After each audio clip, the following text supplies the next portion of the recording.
याच्यानंतर तुम्ही मुलीला शिक्षण मोफत केलं, तुम्ही मुलींना शिक्षण मोफत केलं आहे, मुलींना मोफत शिक्षण मिळत नाही आहे, तुम्ही व्हॅलिडिटीची अट ठेवली, आता तुम्हाला मुलीला मोफत शिक्षण द्यायचं सगळ्या जाती धर्माच्या मराठ्यांसह, मग कशाला अट पाहिजे?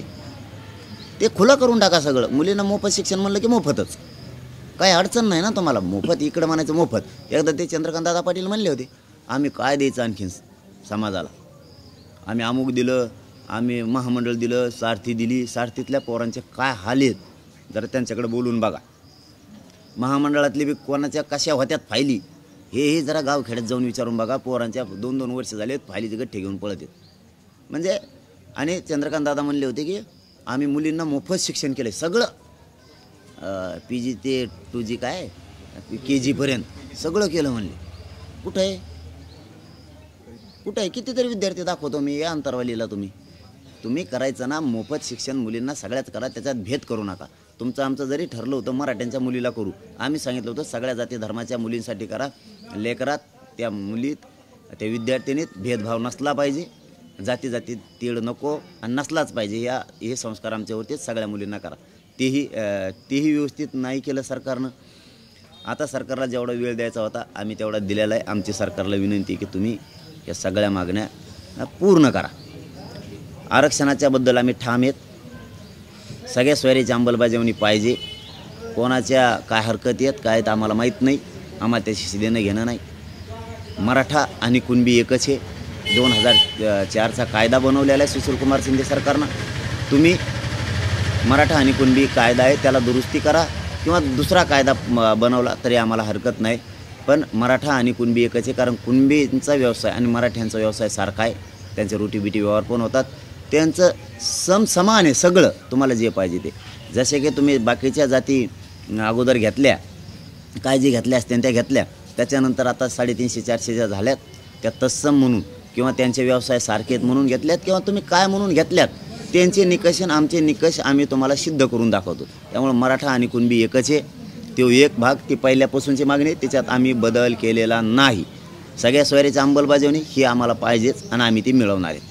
मागेल त्या मराठ्याला, ज्या मराठ्यांची कुणबी नोंद सापडली त्या नोंदीच्या आधारावर मागेल त्या मराठा समाजाला कुणबी प्रमाणपत्र द्यायचं. हे न्यायाधीशांच्या जज साहेबांच्या समोर इथंच मंत्री महोदयांच्या समोर इथं ठरलेलं आहे. आम्ही त्यावेळेच्या मीडियाच्या सगळ्या बाईट आता काढून ठेवलेल्या आहेत, पाहिजे असतील जर नाही म्हणत असले तर. जर सगळ्या स्वारीच्या अंमलबजावणीतून कोणी विसरून राहिलं तर त्याच नोंदीच्या आधारावर मागेल त्या राज्यातल्या मराठा समाजाला कुणबी प्रमाणपत्र द्यायचं. ही 4था शब्द होता आमचा. त्या शब्द आम्ही आता ह्या 15 दिवसापासून सुरू केलेला आहे की आम्हाला तो पाहिजे. कारण ज्या मराठ्यांची नोंद मिळाली त्या मराठ्याचा व्यवसाय आणि ज्याची नोंद मिळाली त्याचा सारखाचे किंवा तो गरीबपणे सामाजिक शैक्षणिकदृष्ट्यासुद्धा तो मागासलेला आहे. हे सगळे निकष मराठा समाजाचे आम्ही जे बाकीच्यांना लावलेत ते सिद्ध करून दाखवतो. त्यामुळे मागेल त्या मराठा समाजाला कुणबी प्रमाणपत्र द्यावं लागणार आहे. ही सरकारचा शब्द आहे, आम्ही मागणी बदललेली नाही. या भूमिकेवरती हे आमरण उपोषण मात्र आता कठोर होणार आहे. माझ्या मराठा समाजाला मात्र माझी विनंती आहे, कामाचे दिवस आहेत, पाऊस पडलेला आहे, खुरपणीचे खतं घालण्याचे दिवस आहेत, अंतरवालीकडं कोणी येऊ नका. आपल्याला कोणाला शक्ती दाखवण्याची गरज नाही. आपल्या मराठ्यांनी शक्ती काय असती, एकजूट काय असती, लेकराला कसा न्याय द्यायचा हे दाखवलेलं आहे. बार बार आपल्याला कोणाला शक्ती दाखवायची गरज नाही. इकडं चिखलपण आहे, पाऊस पण आहे, तुमचे हाल होऊ नये. त्यामुळं प्रत्येकानं आपल्या कामात राहावं, अंतरावलीकडे येऊ नका. मी 6 करोड मराठ्यांच्या वतीनं लढायला इथं खंबीर आहे, काळजी करू नका. तुमचा मुलगा म्हणून इमानदारीने लढणारे लढतोसुद्धा, त्याची काळजी करण्याची काही मराठा समाजाने काळजी करू नये ही माझी त्यांना सगळ्यांना विनंती आहे. हे त्या पोरांचं प्रमाणपत्र आहे. मी जे आत्ता हिंगोलीचं बोललो त्याचं हे सर्टिफिकेट आहे आणि हे कुणबीचं आहे. तरी या पोरांकडून लिहून घेतलं पोलिसांनी की तू ओपनमध्ये जाय. का बरं मराठीचं वाटोळं करायचं तुम्हाला? याच्यावर लाडसाहेब म्हणले होते की ते SP चा विषय नाही CP चा आहे. अरे बाबा हो, तुम्हाला मग याच्यामुळे तुमचं नामचं फटत नाही. आमच्याकडे खेड्यात पाड्याने SP म्हणते, तुमच्याकडे शहरात CP म्हणत असते. पण आहे ना तुमचाच कुणी का असाना प्रमाणपत्र आहे त्याच्याकडं. त्याला जर 6 महिन्याची मुदतवाढ निवडणुकीत जमतं का तुम्हाला? 6 महिने सर्टिफिकेट आणून द्या म्हणायला. मग हे तर लेकराचा आयुष्याचा प्रश्न आहे. निवडणुकीत लढायचं म्हणजे 5 वर्षाचा प्रश्न असतो.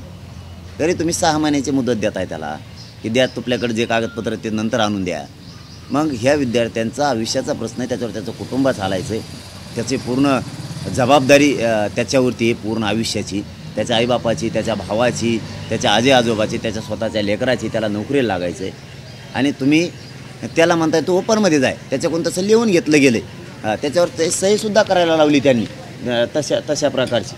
आता इथं काय ऑप्शन दिला आहे, ओपन ओबीसी, राज्य पोलीस बल गट क्रमांक 12 हिंगोली, पोलीस भरती 2022-23.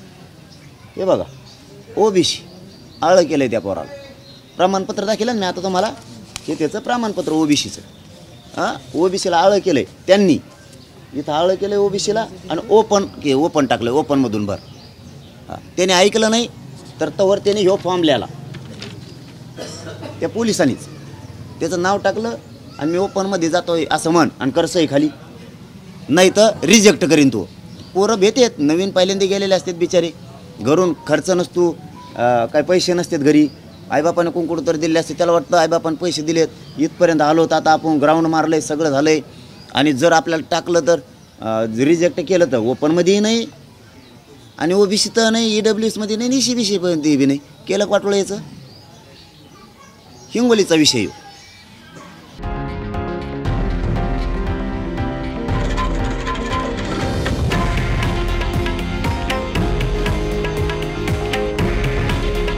हे आहे देशातील नंबर 1 न्यूज नेटवर्क आणि आपण पाहत आहात TV9 मराठी. काळजी तुमची, हित महाराष्ट्राचं.